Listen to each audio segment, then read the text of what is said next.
Assalamualaikum warahmatullahi wabarakatuh.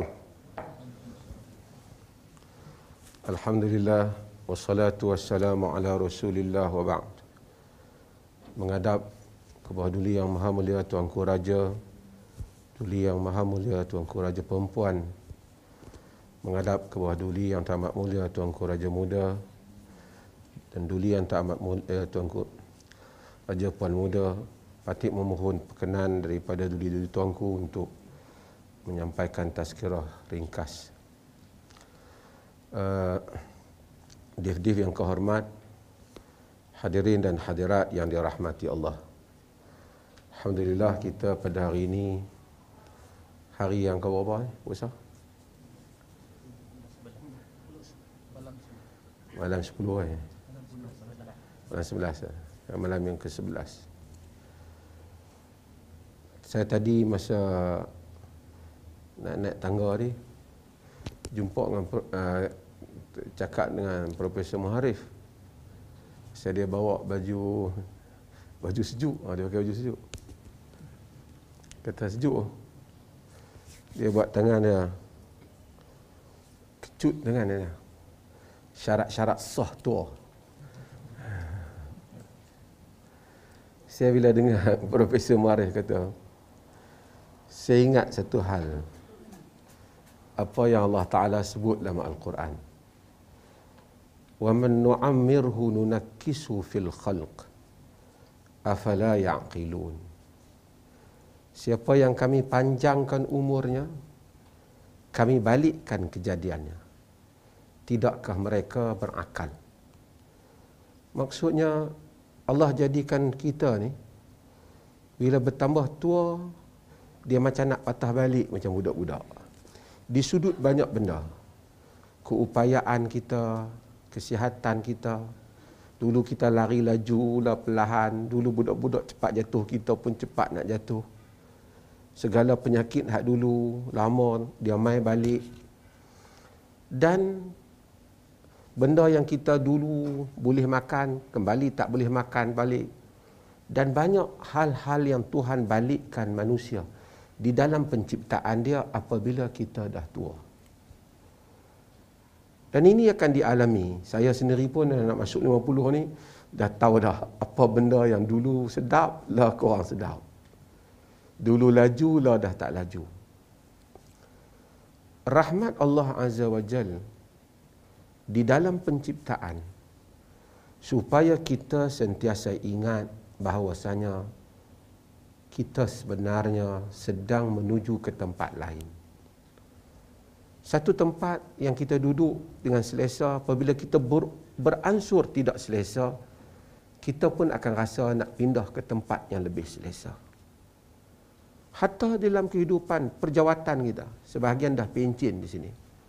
Masa kita jadi ketua jabatan dengan kedudukan kita sebagai ketua jawatan, kemudian kita tak ada jawatan, macam kita tak ada jawatan, kesihatan dan berbagai-bagai lagi.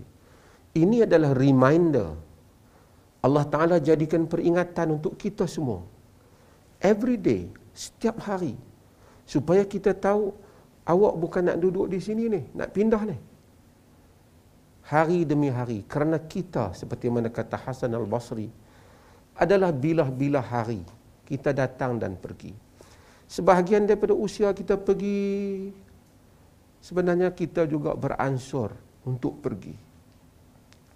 Apabila kita nak pergi, dalam hidup ni banyak benda yang kita cari. Dan agama pun tak bantah benda-benda yang halal. Tetapi keseluruhan pencarian kita di dalam hidup ni, satu perkara yang paling penting, yang Allah selalu kaitkan di dalam kehidupan ini. Apa dia tuan-tuan? Kita selalu sebut, iaitu keampunan Tuhan. Yang sering kali kita tak rasa menarik pakej itu.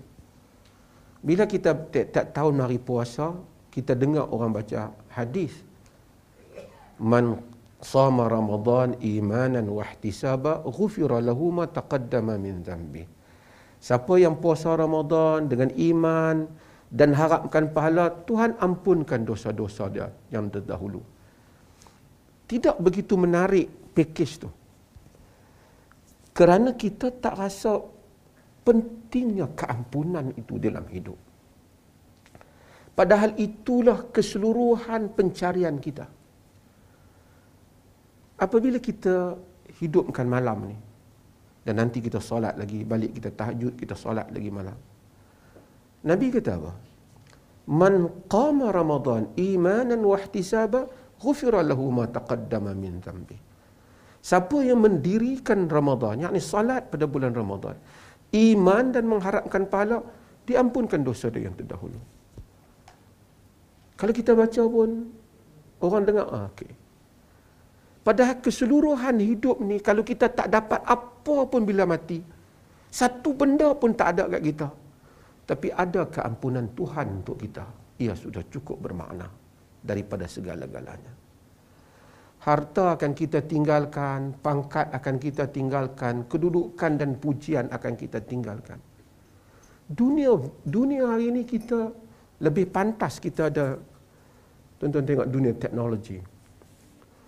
Ada orang diangkat setahun lamanya, dipuji dalam media sosial, kemudian dikutuk berikutnya.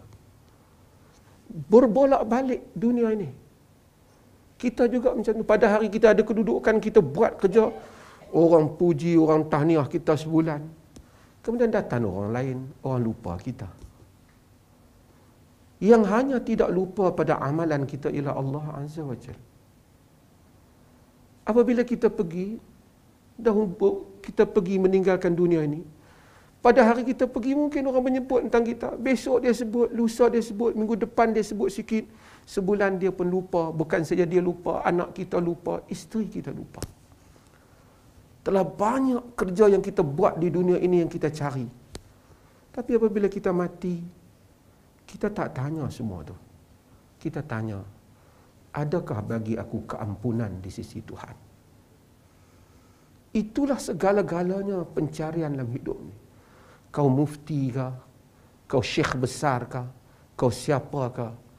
Di sisi Tuhan sama, di sudut dia nak mengampunkan ataupun tidak mengampunkan. Apa yang ada dalam dada setiap insan itu. Maka Nabi SAW dalam pakej Ramadan, dalam pakej semua amalan, kita nampak tawarannya tidak besar sebahagiannya. Tapi itulah keseluruhan keperluan kita, keampunan Tuhan. Dalam hadis yang diriwayatkan oleh Al-Imam Al-Bukhari, Nabi SAW menyatakan, yanzilu Rabbuna kulla laylatin ila sama'id dunya hina yabqa thuluthul laylil akhir. فيقول من يدعوني فأستجيب له ومن يسألني فأعطي له ومن يستغفرني فأغفر له. Tuhan kita turun ke langit dunia setiap malam, ke langit dunia ketika 1/3 yang akhir tinggal. Turun Tuhan ni, nanti Profesor Muharif dia akan tanya, Tuhan turun. Sekali dia akan tanya saya macam mana turun, dia kata. Pasal dia, Tuhan tidak terikat dengan hukum fizik, space dan time. Tuhan is the creator of space and the creator of time. So Tuhan tidak terikat dengan itu. So bila Tuhan turun, tidak sama dengan manusia yang turun ruang atas kepada ruang bawah. Tapi perkataannya ialah turun yang dia digunakan. Tak apa, that is theologian punya discussion. Tapi Allah turun, kata Nabi, pada setiap malam, pada 1/3 malam yang akhir. Malam ni kita bahagi, nak tahu 1/3 pukul berapa, kita kena bahagi 3. Bahagi 3 bermula waktu maghrib sampai waktu subuh. Kita bagi 3, 1/3, ikut negeri lah, negara lah, kan? 1/3 yang akhir itu ialah time yang paling mustajab doa. For every night. Bagi setiap malam. Dan Allah menyatakan, siapa yang doa pada aku nak terima doanya. Siapa yang minta, aku akan beri. Dan siapakah yang memohon keampunan, aku akan ampunkan. Sebab itu, kekuatan dalam kehidupan manusia ini ialah kekuatan mencari keampunan.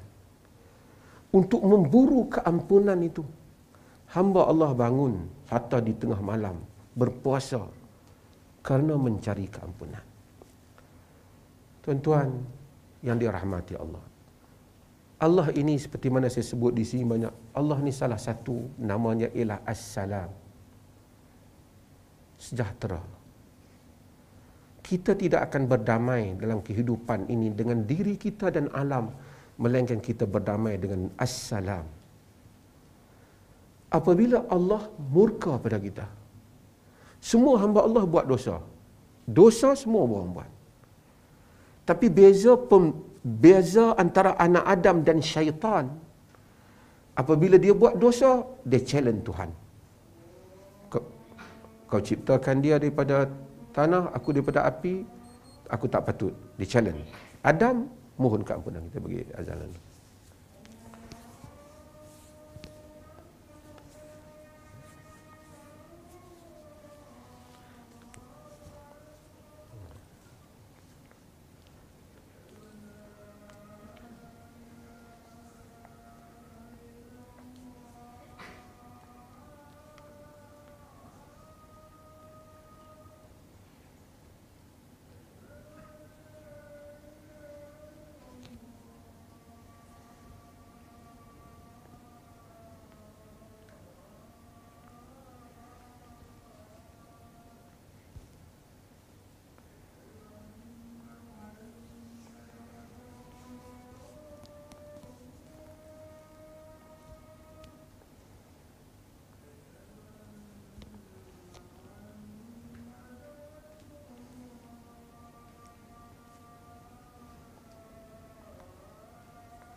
Betul.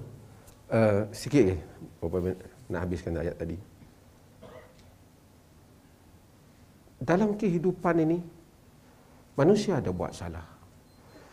Oleh kerana manusia buat salah, seluruh keperluan hidup manusia ialah memohon keampunan kepada Allah. Tuan-tuan telah lalui hidup. Saya ada kehidupan, tuan-tuan ada kehidupan. Ada berapa banyak cita-cita kita dalam hidup, kita tak capai. Siapa pun kedudukan kita. Dunia yang kita lihat, yang tak ada apa-apa yang ni, berapa banyak benda yang kita teringin. Tadi saya sebut dalam durus Ramadan, yang melihat wanita cantik, kalau lelaki handsome, melihat harta yang banyak, kekayaan. Walaupun siapa dia kaya dalam dunia ini, dia tidak mencapai. Kerana kehendak manusia itu sentiasa banyak. Bila umur meningkat, lagi penyakit ada. Dulu, tadi saya buat contoh, kita pergi, naik kereta pergi Penang, nak makan nasi kandar. Sampai, kita boleh makan satu pinggan, boleh tinggi 2 pinggan. Kita naik kereta 1.5 jam. Kerana kita nak memburu rasa. Itu kehidupan dunia. Untuk itu Allah janjikan kehidupan yang sebenar, iaitu akhirat. Lahum fiha ma yasha'un waladaina mazid.